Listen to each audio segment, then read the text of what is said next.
तो जो हमारा एक संगठन है नेशनल निवासी बहुजन कमीशन, ये एक सामाजिक संगठन है। और आज प्रेस कॉन्फ्रेंस करने का विषय और मुख्य उद्देश्य ये है कि जिस तरीके से समस्त देश के जो अम्बेडकरवादी बहुजन समाज के संगठन हैं उन सबको एक मंच पर लाया जाए। कितने लोग आपसे जुड़ रहे हैं और कितने युवा इसमें कर रहे हैं? लगभग हमारा जो संगठन है वो 18 लाख फैल चुका है।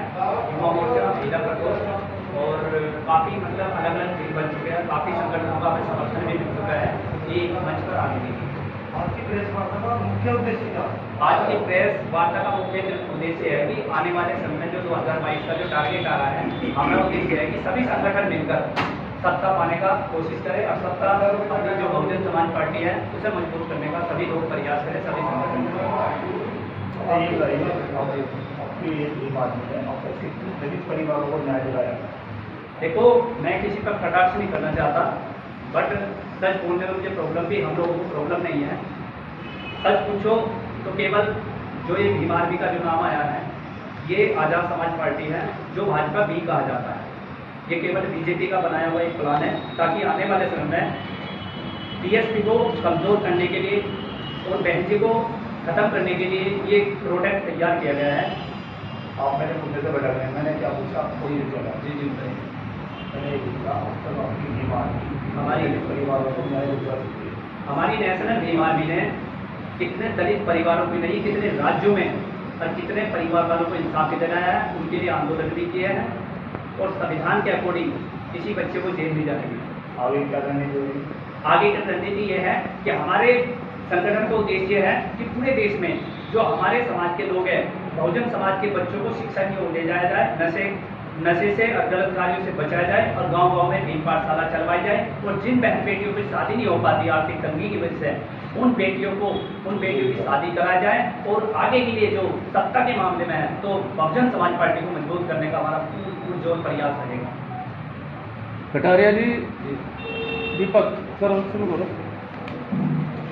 देखो क्या है जी। नेशनल भीम आर्मी बहुजन एकता मिशन संगठन का आपने नाम दिया, ये जरूरी क्यों?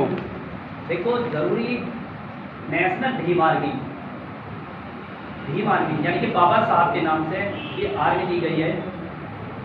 तो हम किसी भी, ये संविधान में लिखा हुआ है, संविधान में ये चीज़ है कि आप किसी के नाम से भी संगठन बना सकते हैं जो लीगल है, अनलीगल पे नहीं। आप अपने संगठन के माध्यम से सीधा सीधा बसपा का नाम ले रहे हैं, सीधा सीधा, तो इसे संगठन कहा जाए या बहुजन समाज पार्टी कहा जाए?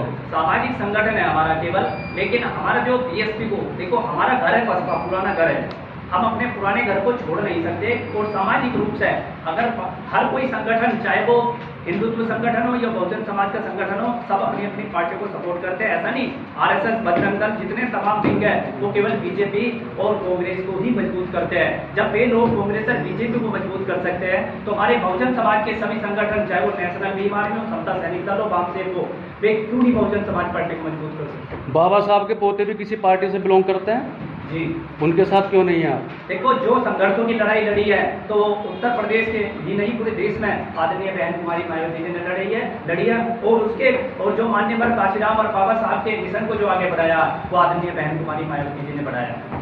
तो क्या आपकी नज़र में प्रकाश राव अम्बेडकर कुछ नहीं है? प्रकाश राव अम्बेडकर जी अगर है, महाराष्ट्र के अंदर है, लेकिन आज तक उन्होंने यूपी में आके नहीं देखा कि समाज की कंडीशन क्या है। अगर यूपी में जय भीम या अम्बेडकरवाद को बढ़ावा दिया है तो आदरणीय बहन कुमारी मायावती जी ने दिया है और उनके अनुयायियों ने दिया है। अगर दलित परिवार के किसी आदमी ने कोई राष्ट्रीय पार्टी का गठन कर लिया है, इसमें आपको आपत्ति क्या है? आपत्ति ये है कि जो आदमी दिल्ली के बड़े बड़े मंचों पर खड़ा होकर बोलता था कि अगर मैंने पार्टी का गठन किया तो मुझे गोली मार देना, ऐसा कोई पैसा नहीं जो मुझे खरीद ले। और ऐसा राजनीति, किस फायदे की राजनीति जिसकी वजह से समाज के उन बच्चों के, युवाओं के भविष्य को खराब करके अगर पार्टी बनाई जाए तो सब पार्टी नहीं बोला जाता, उसे कब्रिस्तान बोला जाता है। अभी आपने कहा कि आजाद समाज पार्टी बीजेपी की बी पार्टी है। जी बिल्कुल है। मायावती ने इतनी बार बीजेपी से गठबंधन किया, इस बारे में क्या कहेंगे आप? देखो, मायावती जी की वजह से आज तक समाज के किसी बच्चे को ना तो जेल जाना पड़ा, ना किसी बच्चे का भविष्य खराब हुआ है।